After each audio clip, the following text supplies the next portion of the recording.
Bismillahirrahmanirrahim. Assalamualaikum warahmatullahi wabarakatuh. Assalamualaikum warahmatullahi wabarakatuh. Innal hamdalillah nahmaduhu wa nasta'inuhu wa nastaghfiruh wa na'udzu billahi min syururi anfusina wa min sayyiati a'malina. Man yahdihillahu fala mudilla lahu wa man yudlilhu fala hadiyalah. Asyhadu an la ilaha illallah wahdahu la syarikalah wa asyhadu anna Muhammadan abduhu wa rasuluh.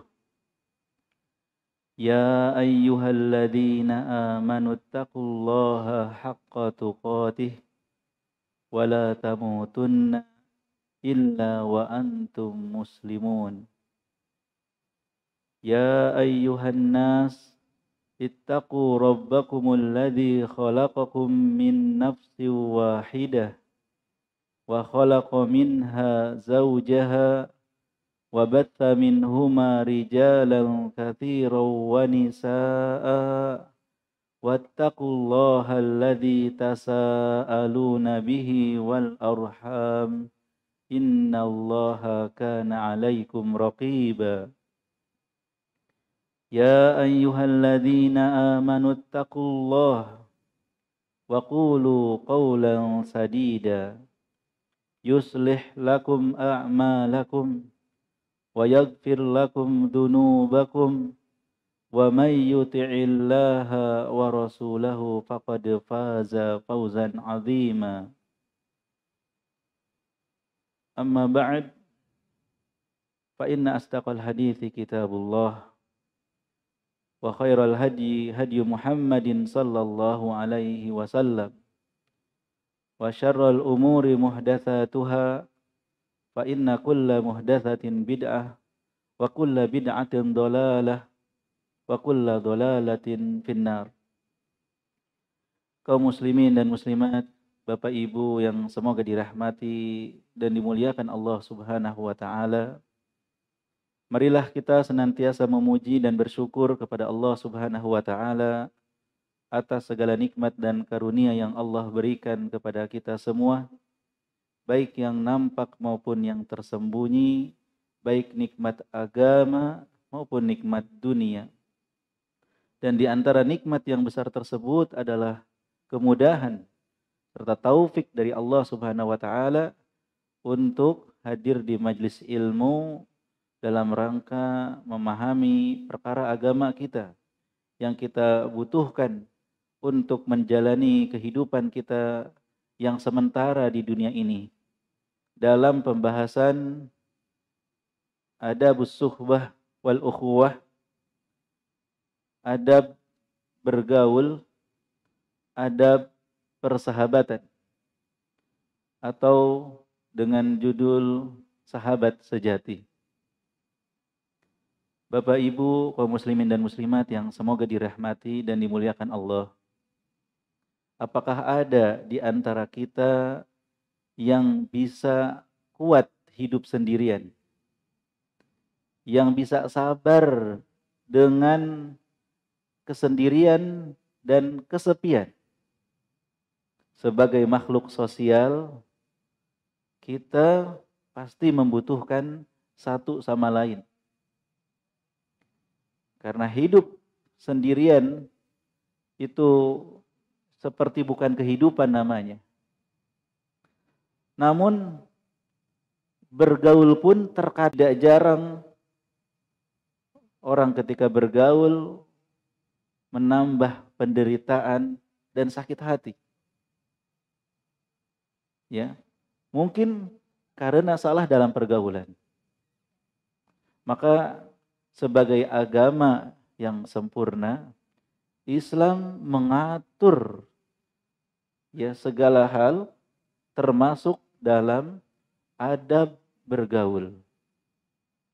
Kita ini sebaiknya menyendiri, uzlah, ataukah bergaul, mukhalatah. bersama manusia. Dan kalaupun harus sendiri, kapan? Kalaupun harus bergaul, kapan? Dan dengan siapa kita bergaul? Bapak Ibu kaum muslimin dan muslimat yang semoga dirahmati dan dimuliakan Allah, pernah kita kaji pada suatu kesempatan tentang sebab-sebab penyakit hati. Di antaranya adalah fudulul mukhalatah, terlalu banyak bergaul. Nah, maka akan ada kaitannya dengan pembahasan hari ini. Karena kita sangat butuh pergaulan, butuh persahabatan, dan butuh persaudaraan. Ya.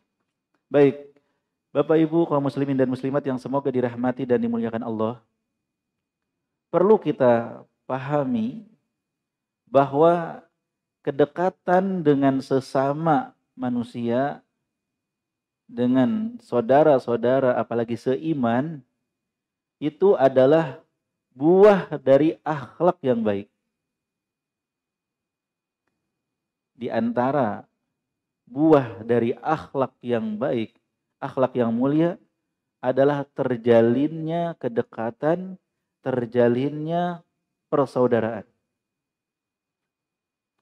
Sebaliknya, perpecahan, perselisihan, pertengkaran adalah buah dari akhlak yang buruk.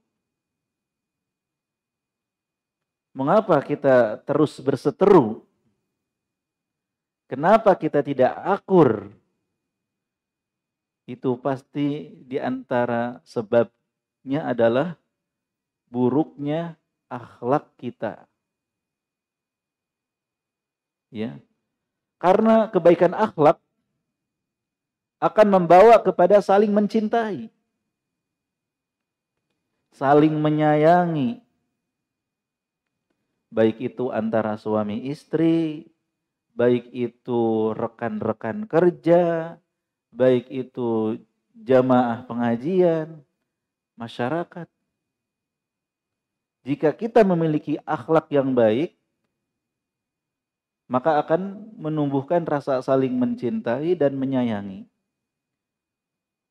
Dan sebaliknya, kalau kita memiliki akhlak yang buruk, maka akan menghasilkan kebencian dan permusuhan. Berarti di sini kita mengetahui betapa besarnya kedudukan akhlak yang mulia dalam pergaulan. Ya.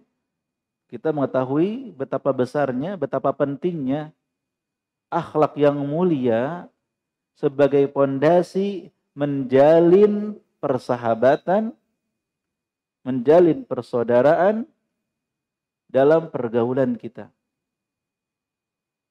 Maka perlu kita ingatkan beberapa hadis yang menunjukkan keutamaan akhlak yang mulia. Ini perlu jadi dasar, pondasi. Sebagian orang kadang kebingungan. Saya kok nggak punya teman ya? Saya kok sepi sendiri gitu. Bahkan mereka menuduh orang lain ya sebagai orang-orang yang rusak. Saya nggak punya teman karena nggak ada yang benar, katanya. Kata Rasulullah SAW, man qala fasadan nas, fahuwa afsadun nas. Siapa yang mengatakan orang-orang telah rusak, orang-orang udah nggak benar, dia itulah orang yang paling rusak.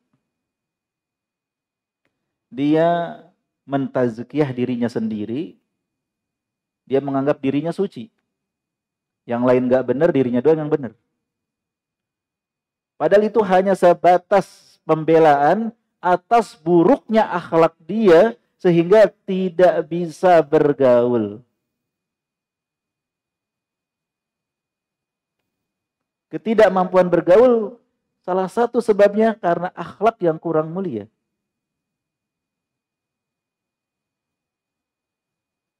Maka jika ingin punya banyak teman yang soleh, jika ingin mudah bergaul, perhatikan akhlak kita. Karena akhlak yang baik akan membuahkan persaudaraan, persahabatan, saling cinta, saling sayang sesama manusia. Mari kita sebutkan beberapa hadis tentang keutamaan akhlak yang mulia. Di antaranya dari sahabat Abu Darda radhiyallahu anhu, dari Nabi sallallahu alaihi wasallam, beliau bersabda sallallahu alaihi wasallam, ma min syai'in athqalu fil mizani min husnil khuluq. Tidak ada sesuatu pun yang lebih berat dalam timbangan seseorang di hari kiamat nanti daripada akhlak yang baik. Bapak Ibu,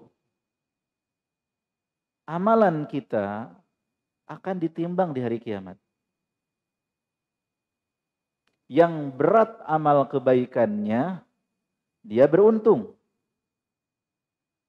Yang ringan amal kebaikannya, dia, Allah berfirman, "Faman thaqulat mawazinuhu faulaika humul muflihun." Dalam surat Al-Mu'minun. Siapa yang berat amal kebaikannya, maka mereka itulah orang-orang yang beruntung. Wa man khaffat mawazinuhu faulaika alladzina khasiru anfusahum fi jahannam khalidun talfahu wujuhahumun nar wa hum fiha kalihun. Adapun orang yang ringan amal kebaikannya, maka mereka itulah orang-orang yang merugikan diri sendiri.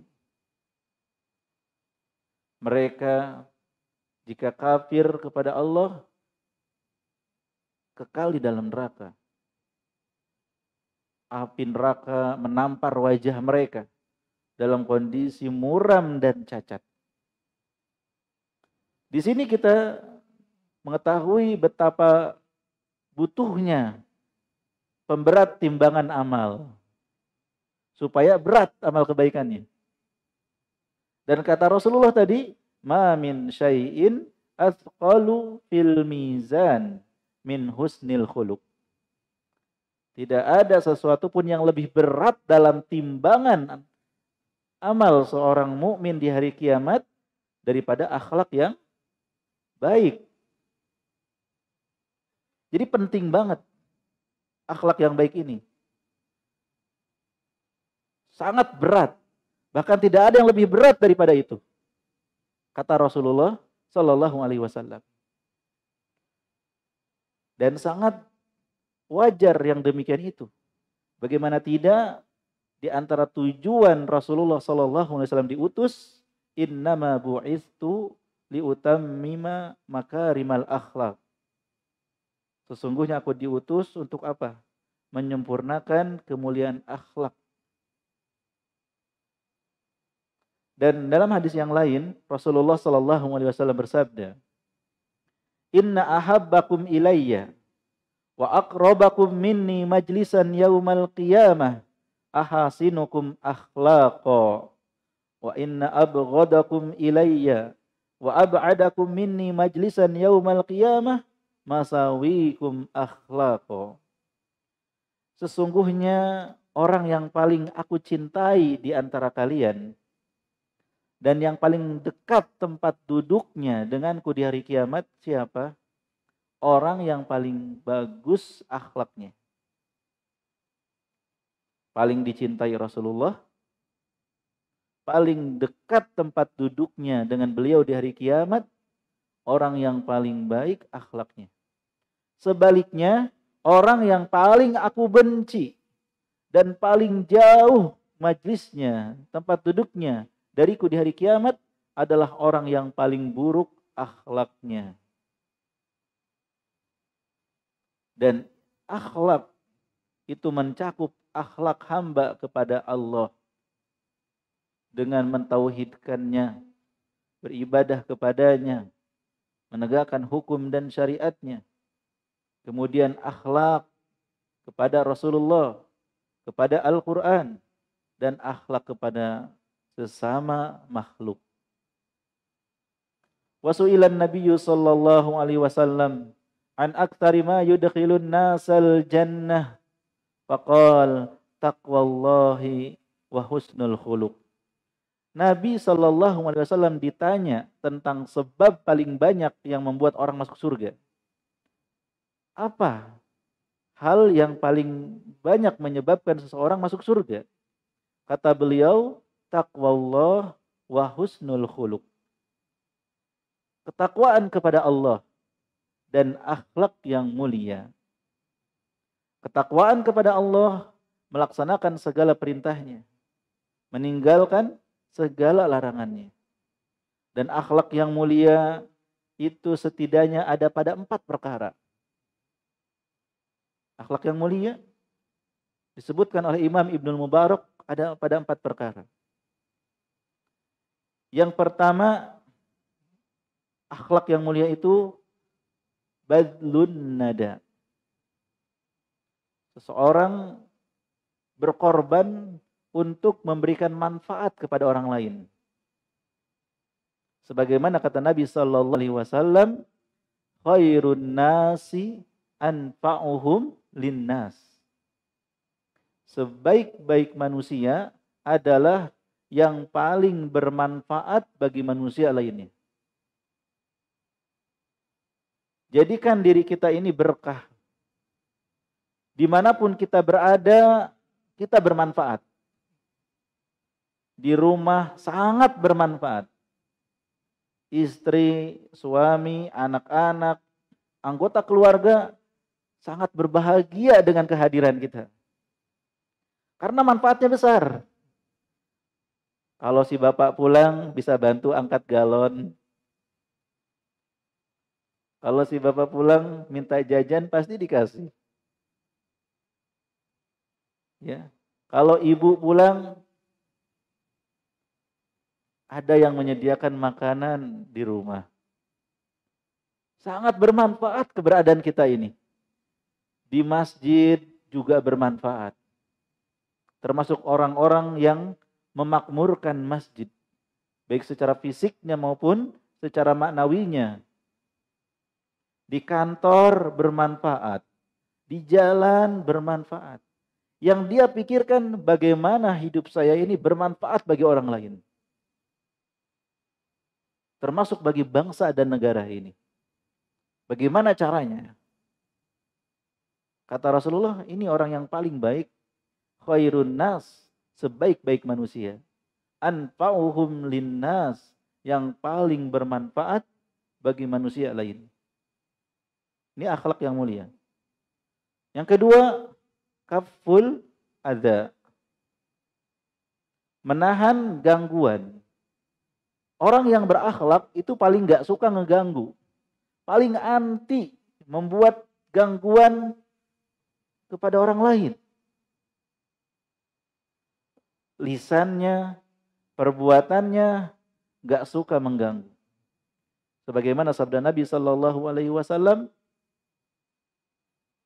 al-muslimu man salimal muslimuna min lisanihi wa yadihi. Seorang muslim itu yang saudara-saudara muslim lainnya selamat dari gangguan lisannya, selamat dari gangguan tangannya. Dimanapun kita berada nggak akan mengganggu. Punya mobil nggak ganggu orang. Caranya gimana? Supaya nggak ganggu orang punya mobil? Parkir di tempatnya, di garasi mobil. Kalau parkir di jalan, apalagi di tengah jalan, mobil lain mau lewat, nggak bisa. Orang terganggu. Mobil sampah mau lewat, nggak bisa. Orang terganggu. Ya. Kemudian suara bising yang keluar dari rumah kita mengganggu orang lain dari tidur. Ini mengganggu. Sampai-sampai bacaan Quran, jika dikhawatirkan mengganggu orang lain yang sedang khusyuk beribadah, hendaknya diturunkan. Tidak suka mengganggu. Jangan ada yang terganggu oleh kita. Pelihara hewan ternak, pelihara kambing di perumahan, enggak dikandangin, enggak diikat. Kambingnya masuk-masuk ke pekarangan orang. Bunga-bunga, pohon-pohon orang lain dimakanin sama kambing. Terganggu tidak? Terganggu. Melihara kucing, kucingnya berkeliaran. Lauk pauk punya orang diambil. Melihara ayam, ayamnya berkeliaran. Teras orang penuh dengan kotoran ayam. Banyak hal yang sering mengganggu di sekitar kita. Termasuk asap racun. Ya, asap yang bisa membunuh kita itu. Yang bisa menyebabkan impotensi, gangguan kehamilan dan janin. Mengganggu tidak itu asap-asap itu? Ya, kadang di tempat-tempat umum mereka mengeluarkan asap dengan enaknya. Ini mengganggu, bukan akhlak yang baik. Akhlak yang baik benar-benar menahan diri dari mengganggu orang lain. Dan juga membuat orang lain tidak terganggu. Artinya kalau ada yang mengganggu, kita cegah supaya tidak ada yang terganggu. Yang ketiga, termasuk akhlak yang baik, adalah as-sabru 'alal adha. Sabar dari gangguan. Yang namanya bergaul dengan manusia, tentu bukan bergaul dengan malaikat.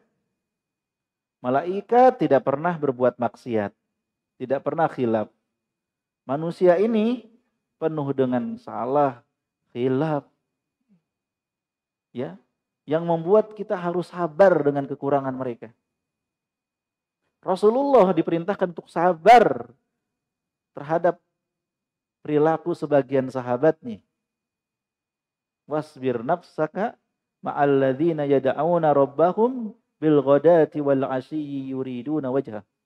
Bersabarlah dirimu bersama orang-orang yang menyeru Rabb-nya di sore dan pagi hari mengharapkan wajah Allah Subhanahu wa taala. Sabar dengan kekurangan orang lain, dengan perilaku buruk orang lain. Dan yang keempat, selalu berseri-seri wajahnya. Murah senyum orangnya. Karena Nabi SAW bersabda, la tahqiranna minal ma'rufi syai'an walau antalqa akhaka biwajhin taliq. Jangan remehkan sedikit pun kebaikan, walaupun dengan bertemu saudaramu dengan wajah yang berseri-seri. Upayakan untuk senyum, jauhi wajah cemberut. Wajah masam. Ya, bermuka masam. Nah, ini yang banyak memasukkan orang ke dalam surga. Bertakwa kepada Allah, hubungannya dengan Allah Subhanahu wa taala, dan husnul khuluq, hubungannya dengan makhluk. Kemudian Bapak Ibu kaum muslimin dan muslimat yang semoga dirahmati dan dimuliakan Allah. Apa makna persaudaraan atau persahabatan karena Allah? Bergaul itu memang dengan semua orang. Lintas agama, ya. Walaupun kita beda agama, kita bergaul dengan semua orang. Walaupun dia orang fasik sekalipun, kita tetap bergaul. Tapi kita bersaudara, kita saling mencintai, saling menyayangi, itu enggak dengan setiap orang. Karena persaudaraan harus dibangun di atas cinta karena Allah. Kita senang bergaul sama saudara kita itu harus didasari cinta karena Allah. bukan karena materi. Mana pejabat, mana orang kaya, mana orang terkenal, merekalah teman-teman saya. Ini orang miskin, jangan suruh masuk. Ini siapa yang gak dikenal sama sekali, gak usah suruh masuk. Ini apa lagi? Rakyat jelata, suruh nunggu di luar. Sebagian orang bersaudara, bersahabat karena dunia. Kalau punya uang bisa berteman. Kalau nggak punya uang nggak bisa. Kalau punya jabatan bisa berteman. Kalau nggak punya jabatan nggak bisa. Kalau publik figur terkenal bisa berteman. Kalau nggak ya enggak. Tidak demikian Bapak Ibu. Kita berteman, kita bersaudara karena Allah Subhanahu wa taala. Rasulullah sallallahu alaihi wasallam bersabda, "Awthaqu aural iman al-hubbu fillah wal bughdu fillah." Tali iman yang paling kuat ya, yang menjadi fondasi persaudaraan kita ini cinta karena Allah, benci juga karena Allah. Dan mereka yang bisa cinta karena Allah, benci karena Allah akan mendapatkan naungan di hari kiamat. Ya, ketika tidak ada lagi naungan selain naungan Allah. Rasulullah sallallahu alaihi wasallam bersabda, "Sab'atun yudhilluhumullahu fi dhillih yauma la dhilla illa dhilluh." Ada 7 golongan yang akan dinaungi oleh Allah di bawah naungannya di hari yang tidak ada lagi naungan kecuali naungan Allah. Ada 7 golongan. Salah satunya warajulani tahabba fillah ijtama alaih wa tafarraqu alaih. 2 orang yang saling mencintai karena Allah. Berteman, berkumpul karena Allah. Berpisah juga karena Allah. Entah dia kaya, entah dia miskin. Entah dia pejabat atau rakyat jelata. Entah dia orang yang terkenal atau enggak ada satupun yang mengenalnya. Jika dia berada di atas ketaatan kepada Allah, di jalan yang dicintai dan diridhoi oleh Allah, maka kita pun cinta kepadanya karena Allah. Dan jika orang banyak hartanya, banyak relasinya, tinggi jabatannya, tampan dan cantik rupanya, terkenal di seluruh jagat raya, tapi dia di jalan yang dimurkai oleh Allah, maka tidak layak kita mencintai orang tersebut. Allah benci kepadanya, kita pun benci karena Allah Subhanahu wa taala. Ya, jadi ini jadi pondasi kita. Pergaulan itu luas. Rasulullah bergaul dengan orang Yahudi, orang Nasrani, orang-orang musyrik, bertetangga dengan mereka. Ini pergaulan kaum muslimin ya, itu sangat luas. Tidak eksklusif. Tetapi menjadi saudara, menjadi sahabat yang dekat itu harus dibangun di atas cinta karena Allah dan benci karena Allah. Bapak Ibu, jika kita mencintai seseorang karena Allah, otomatis kita juga harus siap jika orang yang kita cintai berubah sikap. Kita cinta dia karena dia melakukan hal-hal yang dicintai oleh Allah. Di jalan Allah. maka kita cinta dia.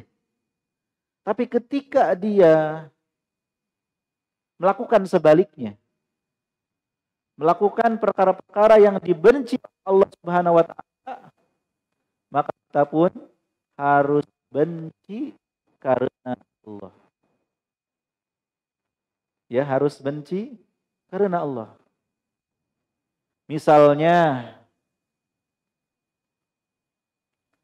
orang-orang kafir, apalagi kafirnya kafir harbi,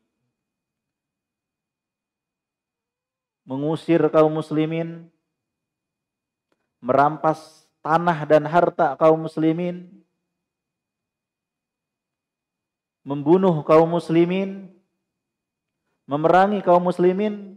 Bagaimana bisa seseorang cinta kepada mereka? Mereka jelas musuh Allah. Mereka tidak mau beriman kepada Allah. Mereka juga memerangi wali-wali Allah, memerangi orang-orang beriman. Ya, Rasulullah berteman, bergaul dengan orang-orang kafir, tapi bukan orang-orang kafir yang jahat. Bapak Ibu kaum muslimin dan muslimat yang semoga dirahmati dan dimuliakan Allah. Rasulullah Shallallahu alaihi wasallam bergaul dengan orang Yahudi, orang Nasrani, orang musyrik, orang-orang kafir. Bertetangga, utang piutang, enggak masalah. Selama mereka enggak jahat. Mereka enggak memerangi kaum muslimin. Mereka enggak mengusir. Tetapi ketika orang kafir itu jahat, yang dikenal dengan kafir harbi, orang kafir yang memerangi kaum muslimin, membunuh dan membantai kaum muslimin, merampas tanah dan harta mereka, merusak kehormatan para wanitanya, ya, maka tidak pantas bagi orang yang beriman untuk cinta kepada orang-orang kafir yang jahat ini. Mereka sangat dibenci oleh Allah. Maka kita pun membenci mereka karena Allah. Jadi sangat mengherankan kalau ada orang Islam mendukung penjajah di negeri Palestina. Ya, ini sangat mengherankan. Mendukung penjahat kemanusiaan yang sudah 100 tahun lebih lamanya mereka lakukan terhadap kaum muslimin Palestina. Sebagai wujud kita cinta karena Allah, kita juga harus benci karena Allah. Orang-orang yang jahat tadi, orang-orang kafir yang berbuat kezaliman tadi, tidak pantas untuk dicintai. Tidak pantas untuk didukung. Kita membenci mereka karena Allah. Kemudian juga pelaku maksiat. Kita melihat saudara yang Masya Allah taat, beribadah, harus cinta karena Allah. Maka ketika dia berubah menjadi ahli maksiat, jangan karena dia kaya, dia tampan, dia cantik, tetap cinta walaupun dia maksiat, naudzubillah. Ini berarti cinta kemarin bukan karena Allah. Cinta kemarin itu karena fisiknya, karena hartanya, karena ketenarannya, karena jabatannya. Kalau memang kemarin itu cinta karena Allah, sekarang ketika dia berbuat maksiat, kita pun harus benci dia karena Allah. Apalagi kalau kemaksiatan itu mengganggu orang lain. Berbuat kezaliman, merampas, kesaksian palsu, ghibah, namimah. Ya. Selain kita harus benci karena Allah, kita juga harus menjauh. Jangan sampai kita jadi korban dari kejahatan saudara kita tersebut. Tetap saudara, tapi saudara yang jahat gitu. kita benci karena kejahatan kemaksiatannya. Walaupun ada sisi cinta karena dia beriman. Demikian juga orang yang minum minuman khamar, memabukkan, atau berzina, atau mencuri. Ya. Harus kita ingatkan, kita nasihati. Jika dia tidak mau dinasihati, kita tinggalkan. Karena penyakit itu menular. Kalau kita diam terhadap teman yang suka maksiat, dia cerita, aku baru maksiat ini, maksiat itu. Dan kita tidak mengingkarinya. Ya, kita tidak menegurnya dengan keras. Atau mungkin kita tidak meninggalkannya, kita akan terbawa oleh dia. Kita akan terbawa. Maka kita harus berlepas diri juga dari orang-orang yang maksiat, apalagi terang-terangan dengan maksiatnya, tidak malu dengan maksiatnya, yang disebutkan oleh Rasulullah, kullu ummati mu'afa illal mujahirun. Setiap umatku pasti akan dimaafkan, kecuali yang terang-terangan melakukan dosa dan maksiat. Lantas, siapa yang harus kita jadikan teman dekat? Sahabat sejati. Bapak Ibu, di tengah keterasingan Islam, kita ini sangat membutuhkan teman sejati yang menguatkan kita dalam perjuangan, dalam beribadah kepada Allah Subhanahu wa taala. Terlebih teman itu akan membawa kita. Kata Rasulullah sallallahu alaihi wasallam, "Al-mar'u ala dini khalilih. Falyanzur ahadukum man yukhalil." Seseorang itu tergantung agama teman dekatnya. Maka lihatlah dengan siapa circle pertemanannya. Siapa nih teman-teman dekatnya? Siapa gengnya? Tanda kutip, geng. Kumpul bareng-bareng. Punya grup WA sendiri. Kumpul di mana? Ya, jalan kemana? Tidak perlu kita cari tahu tentang seseorang. Cukup lihat aja itu teman-temannya seperti itu tuh gak bakalan jauh beda. At-tuyuru bimithliha taqa. Burung-burung itu hanya akan hinggap bersama teman-teman sejenisnya. Burung gagak kumpul dengan burung gagak. Burung pipit kumpulnya sering dengan burung pipit. Jarang Bapak Ibu temukan burung pipit dengan percaya dirinya gabung dengan burung elang. Kira-kira diapain tuh? Ya. Akan berkumpul dengan sejenisnya. Al-arwahu junudun mujannadah. Idza ta'arafa minha talafa wa idza tanakara minha talafa. Ruh itu, ruh jiwa ini itu ibarat sekelompok pasukan yang mereka apabila melihat tanda yang sama, mereka akan bersama. Tapi kalau beda, wah itu berarti musuh. Ya. Beda warna tentara A dengan tentara musuhnya B. Ketika ketemu beda seragamnya, maka mereka akan saling membunuh. Tapi kalau seragamnya sama, kita teman. Kenal. Itulah jiwa. Jiwa itu akan cocok dengan yang semisal, dengan yang sejenis. Ya, kita akui atau tidak. Orang yang masih suka maksiat akan cari teman-teman yang sama. Cari teman yang masih suka maksiat. Hilang. Sungguh menyedihkan orang-orang yang seperti ini. Tidak ada ketulusan, tidak ada keikhlasan dalam persaudaraannya. Adapun kita orang beriman, bergaul itu harus ada manfaat dari sisi agama. Ya. Kita bergaul mengambil faedah ilmunya, mengambil faedah amalnya.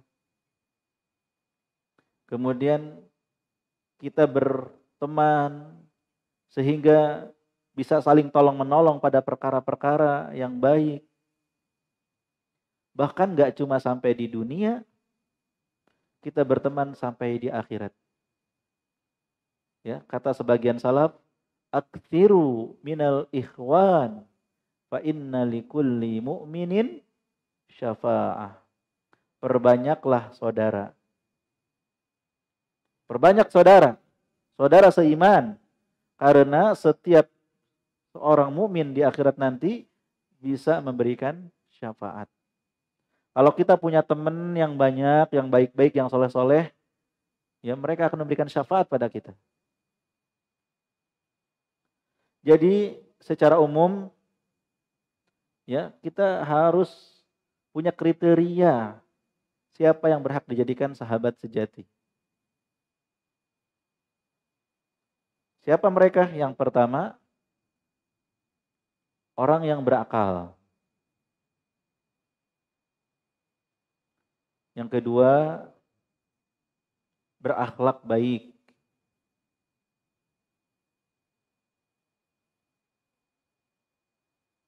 Yang ketiga, bertakwa dan tidak fasik.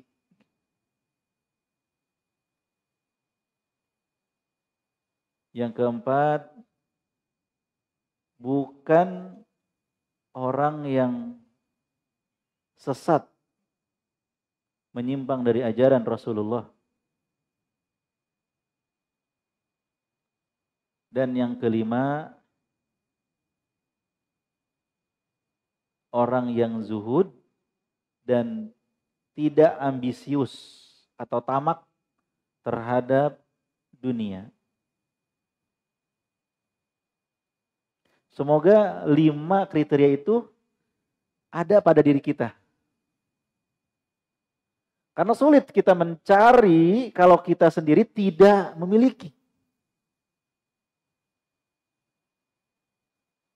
Sulit bagi kita mendapatkan sahabat seperti ini kalau kita sendiri tidak memilikinya. Kita dapat, dia lari. Karena dia nggak mau dengan kita. Mereka menjauh dari kita. Karena kita tidak memenuhi kriteria ini. Kriteria yang pertama tadi apa? Berakal. Akal kita waras, Pak. Jangan berteman dekat dengan orang yang kurang waras. Orang yang dungu. Karena mereka yang kurang waras itu akan lebih sering memudorotkan daripada ngasih manfaat.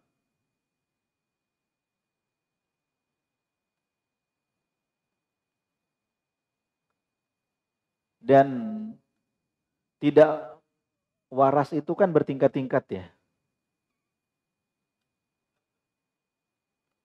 Tidak waras itu bertingkat-tingkat. Ada yang gilanya sudah gila 100%.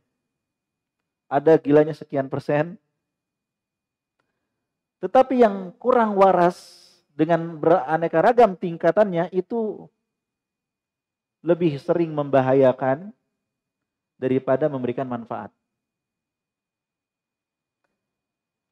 Pastikan diri kita waras.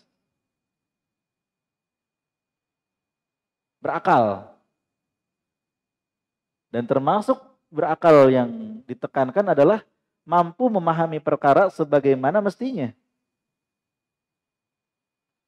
Kalaupun kurang memahami, ketika dijelaskan bisa paham.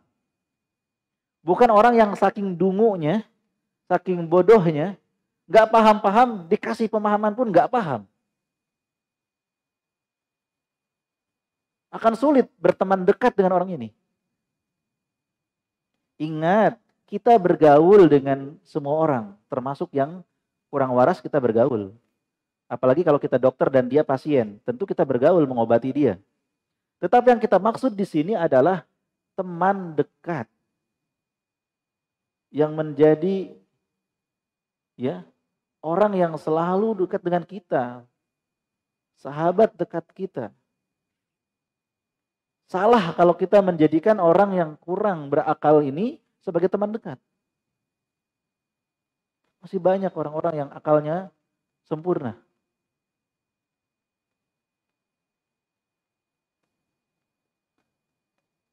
Dan kalaupun ada yang kurang sehat akalnya, hendaknya segera berobat.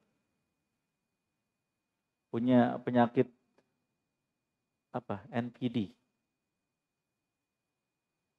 Penyakit bipolar. Penyakit apa saja? Penyakit-penyakit tentang akal atau kewarasan, segera berobat. Semoga Allah berikan kesembuhan. Semoga Allah berikan kesembuhan. Minta kepada Allah yang Maha menyembuhkan. Wa idza maridtu fahuwa yashfini. Jika aku sakit, dialah yang menyembuhkanku. Kita harus berobat. Karena kalau kita tidak berobat, kita akan memudaratkan orang lain. Betul apa tidak? Orang yang tiba-tiba enggak waras itu akan memudaratkan orang lain. Menyakiti orang lain. Maka kita harus sembuh. Harus mau berobat. Ya. Kemudian yang kedua tadi apa? Berakhlak baik. Terkadang, Pak, akalnya sehat. Tapi karena akhlaknya kurang baik, seseorang bisa dikalahkan oleh amarahnya atau oleh hawa nafsunya. Termasuk akhlak yang baik kan bisa menahan amarah. Orang yang suka marah-marah itu akhlaknya buruk. Rasulullah melarang seseorang untuk banyak marah. La taghdab. Jangan suka marah-marah. Marah-marah, teriak-teriak, ngamuk-ngamuk. Kadang kemarahannya menggila dengan menyakiti orang lain. Mencakar-cakar, memukul, melempar barang. Ini akhlak yang tidak baik, marah-marah itu. Dia sehat akalnya, tapi karena akhlaknya yang buruk, maka kita akan lebih sering disakiti oleh orang tersebut. Ya.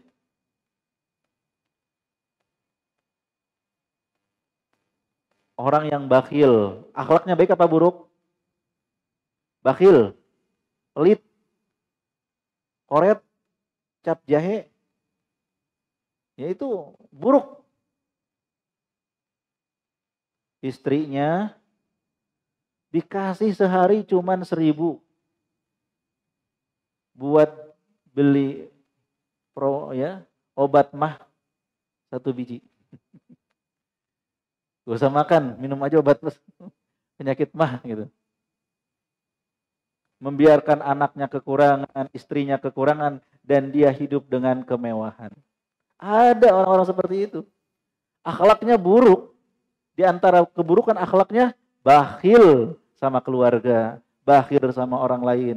Bahkan ada yang bakhil sama dirinya sendiri. Dia butuh sendal, dia butuh sepatu, tapi nggak mau beli. Dia lebih suka pakai nyeker, men. Banyak orang-orang yang punya akhlak yang buruk. Jadi cari yang akhlaknya baik. Karena yang akhlaknya buruk ini akan memudaratkan orang lain juga. Kemudian yang ketiga, apa? Bertakwa. Nah, sebelum ke orang lain, kita sendiri dulu. Jadilah hamba yang bertakwa. Jangan jadi orang yang fasik, yang suka berbuat maksiat. Yang melaksanakan perintah Allah dan meninggalkan larangan Allah. Orang yang fasik, Allah saja dilanggar, apalagi kita. Orang yang fasik itu tidak takut Allah. Maka kita nggak bisa percaya sama orang yang fasik. Ketika membawa kabar saja, jika datang dari orang yang fasik, kita itu jangan percaya. Ya ayyuhalladzina amanu, in ja'akum fasiqun binaba'in fatabayyanu. Wahai orang-orang beriman, jika datang kepada kalian seorang yang fasik membawa berita, jangan dipercaya. Cari kejelasannya, cari kebenarannya. Mereka biasa melanggar perintah Allah, bermaksiat pada Allah. Mereka nggak takut sama Allah, apalagi sama kita. Mereka tidak akan menghargai kita. Mereka akan mudahnya melanggar hak-hak persahabatan. Ya, maka kita pun harus bertakwa, cari teman yang bertakwa dan tidak fasik. Yang keempat, bukan orang yang sesat, yang menyimpang dari ajaran Rasulullah. Cari sahabat sejati itu yang punya komitmen ittiba kepada sunnah, yang komitmen untuk senantiasa mengamalkan Al-Quran dan sunnah Nabi SAW sesuai dengan pemahaman para sahabat. Adapun mereka-mereka yang suka menentang sunnah, melakukan perkara-perkara yang tidak pernah diajarkan oleh Rasulullah, ya, maka dikhawatirkan mereka akan menarik kita kepada kesesatan mereka.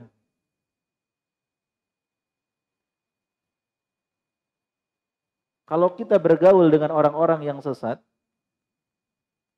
seperti kelompok ISIS misalnya, yang punya pemikiran khawarij, yang suka mengkafirkan pemerintah, mengkafirkan kaum muslimin, melakukan pengeboman. Kita berteman sama mereka, bahaya Pak. Kita bisa keseret sama mereka. Terpengaruh sama mereka.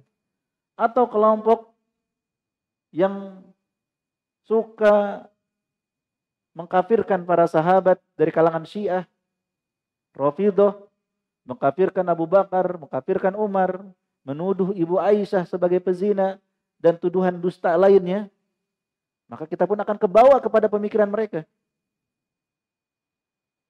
Ya, jadi waspada dari orang-orang yang menyimpang dari Al-Quran dan Sunnah. Kalau kita bergaul dengan mereka, akan menarik kita kepada jalan mereka, kepada pemikiran mereka, kepada pemahaman mereka. Dan syubhat, kalau sudah masuk di kepala, sangat sulit untuk keluar. Akan memandang baik yang sebenarnya buruk. Yang kelima, zuhud dan tidak tamak terhadap dunia. Sebelum ke orang lain, pada diri kita sendiri. Jadilah kita ini hamba yang zuhud. Orang yang yakin bahwa akhirat itu lebih baik daripada dunia. Zuhud itu bukan berarti miskin, Bapak Ibu. Zuhud itu sebanyak apapun dunia di tangan kita, akhirat tetap di hati kita.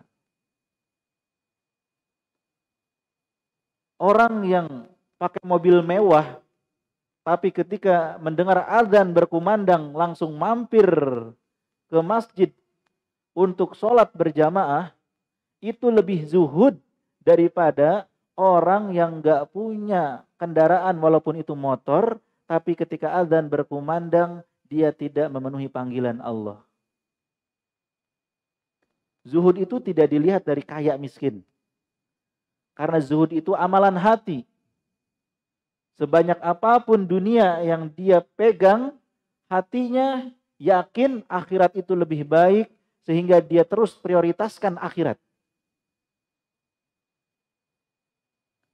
Nah, kita harus seperti itu dan cari teman-teman saudara yang seperti itu. Bukan berteman sama orang miskin saja, bukan. Yang miskin, yang kaya, yang penting zuhud. Miskin tapi nggak zuhud, jangan jadikan teman dekat. Kaya nggak zuhud, jangan jadikan teman dekat. Kaya atau miskin, yang penting dia zuhud dan tidak tamak terhadap dunia, jadikan teman dekat.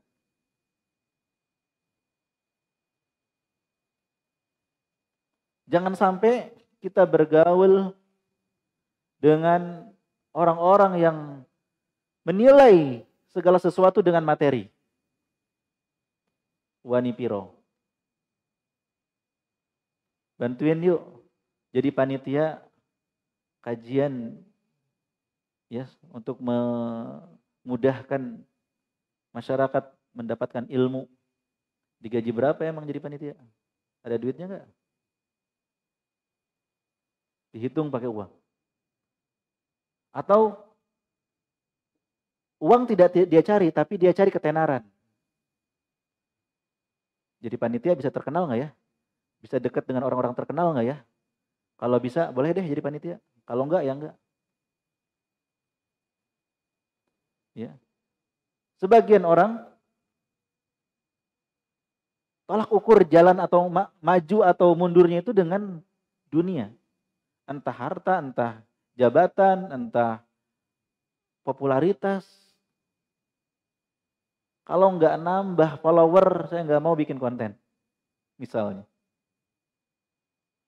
Ya, padahal tujuan bikin konten itu untuk dakwah. Mau follower nambah atau nggak nambah, suka atau nggak suka dengan konten dakwah kita, ya kita terus jalan dakwah. Ya, zuhud itu sama ketika kita dipuji dengan ketika kita dicela. Sama ketika kita sehat maupun ketika kita sakit. Sama ketika kita kaya maupun ketika miskin. Orang yang zuhud kaya tidak membuat dia bangga dan sombong.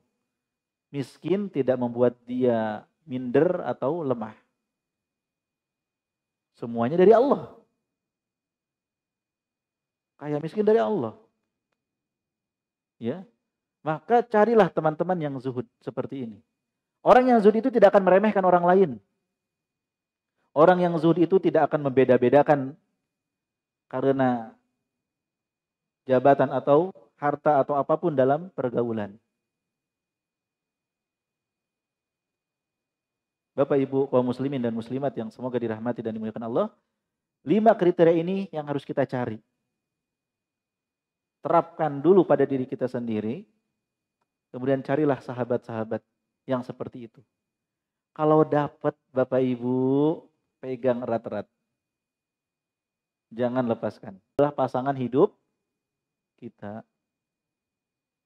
Pasangan hidup kita berakal, berakhlak baik, ya bertakwa pada Allah, zuhud juga, lurus juga manhajnya.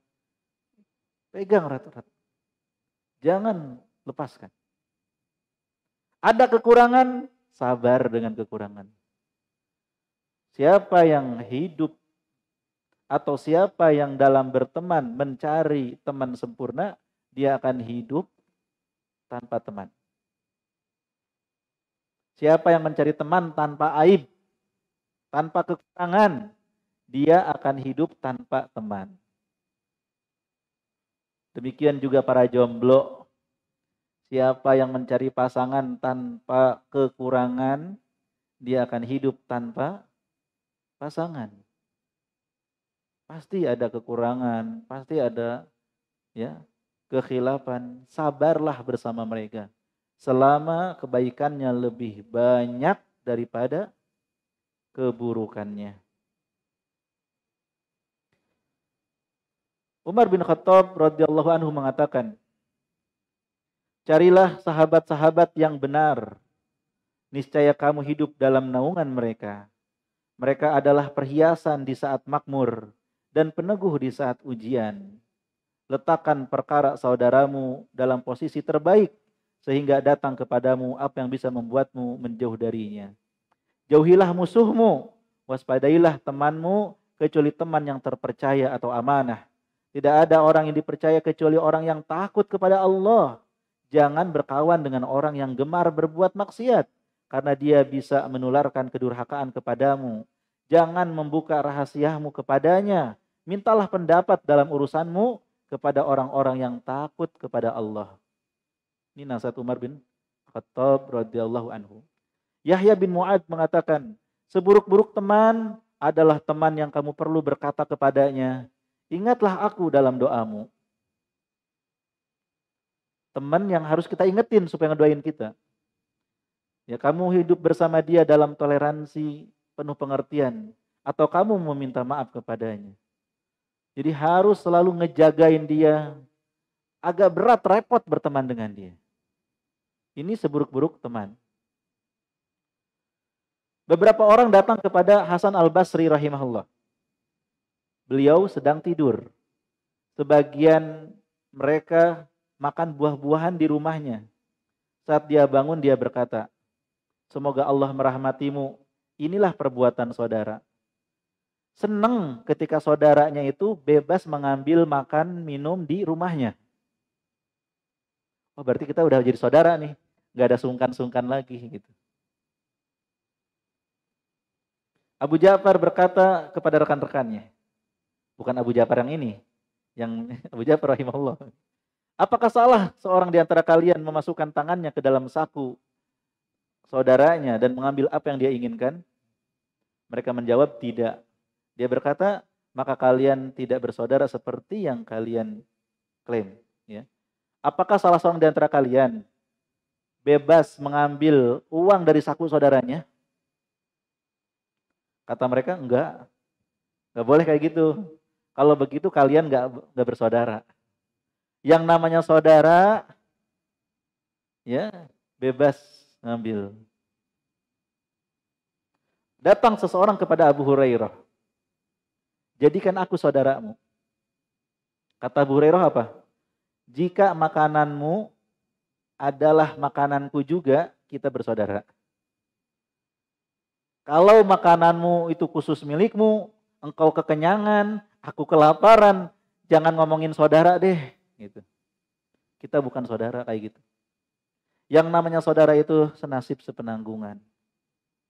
Yang namanya saudara itu ya kita berjuang bersama. Enak tidak Pak punya saudara? Enak nggak punya saudara? Bukan enak bisa dibagi, enak bisa berbagi. Karena kita berbagi dengan saudara yang memang mereka bertakwa, mereka yang zuhud. Kita tawar-tawarin aja nggak mau. Ketika Abdurrahman bin Auf hijrah ke Madinah, ditawarin Mbak. Ditawarin istri kalau mau, ditawarin kebun kalau mau, ditawarin harta. Itu saudara banget kan? Tapi Abdurrahman bin Auf apakah mau? Barakallahu fi ahlik wa malik. Semoga Allah memberkahi harta dan keluargamu. Terima kasih. Cukup engkau tunjukkan aku di mana pasar. Aku mau kerja sendiri aja. Jadi berterima kasih dan tidak menerima pemberian saudaranya. Nggak memanfaatkan lah zaman sekarang. Jangankan ngambil dari kantong saudaranya gitu. Ya, punya kesempatan sedikit aja memanfaatkan orang lain. Punya utang aja nggak dibayar. Terus bilang saudara, afwan akhi, maaf saudaraku gitu. Jadi persaudaraan ini benar-benar luar biasa dalam Islam. Diriwayatkan bahwa Fat al-Musaili datang kepada seorang temannya bernama Isa at-Tammar. Tetapi dia tidak mendapatkan karena Isa sedang tidak di rumah. Maka Fat pun berkata kepada budak yang ada di dalam rumahnya, bawa ke sini dompet saudaraku. Budak itu pun membawanya. Lalu Fat mengambil 2 dirham dari dompet temannya itu, saudaranya tadi. Isa kemudian pulang ke rumah. Pelayannya menyampaikan kepadanya apa yang terjadi. Maka Isa berkata kepada budaknya itu, kalau kamu benar, maka kamu merdeka. Setelah dia melihat ternyata memang benar, maka dia pun merdeka. Sangat senang sekali. Sangat senang saudaranya menganggap dia saudara. Sehingga butuh apa-apa walaupun orangnya nggak ada, ambil aja. Bapak nih punya saudara di perumahan. Bapak butuh selang, orangnya nggak ada. Bapak berani nggak ngambil? Bapak butuh minjem selang. Orangnya nggak ada. Berani nggak ngambil? Karena belum jadi saudara. Kalau sudah jadi saudara, ya, sahabat dekat, percaya nggak bakalan marah itu, bakal seneng malah. Oh ya ambil aja nyantai. Jangankan minjem, minta saya kasih itu selang. Kan begitu kata saudara. Nah kita ini banyak saudara hanya di lisan saja. Dan prakteknya jauh. Oleh karena itu dalam mencari saudara harus baik-baik, harus benar-benar. Kalau kita salah pilih saudara, yang ada adalah kerugian bagi kita. Ya, saudara atau sahabat yang toksik, yang hanya mendatangkan kemudaratan bagi diri kita. Bapak Ibu kaum muslimin dan muslimat yang semoga dirahmati dan dimuliakan Allah. Nah, ini sampai jam berapa ya? Iya. Pembahasannya masih banyak. Hak-hak persaudaraan dan lain sebagainya. Mungkin di lain waktu insya Allah. Ya. Insya Allah kita lanjutkan di kesempatan yang akan datang. Mungkin dengan tema yang serupa atau yang lainnya. Semoga apa yang kita kaji bermanfaat. Silakan jika ada bapak dan ibu yang ingin bertanya terkait dengan tema kita. Wallahu a'lam bishawab.